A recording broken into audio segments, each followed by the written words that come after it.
Ким күн сайын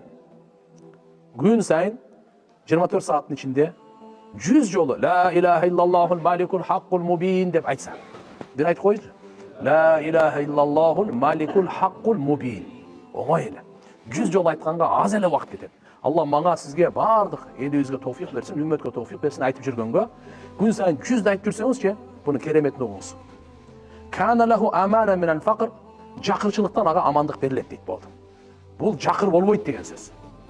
Экинчиси, ва унса мин вахшатил кабр, кабырдын коркунучунанчы буга бейпилдик берилет экен, жочуркабайт экен да. Унс берилет. Кабырдын азабынан ага коркунуч болбойт. Үчүнчүсү, вастуфтиха бихин гина, ушул зикир менен буга байлык ачылат дейт. Байлыктын эшиги ачылат буга. Вастуқра бихи бабул жанна, жана бейиштин эшигин такылдатат дейт. Аллаху акбар.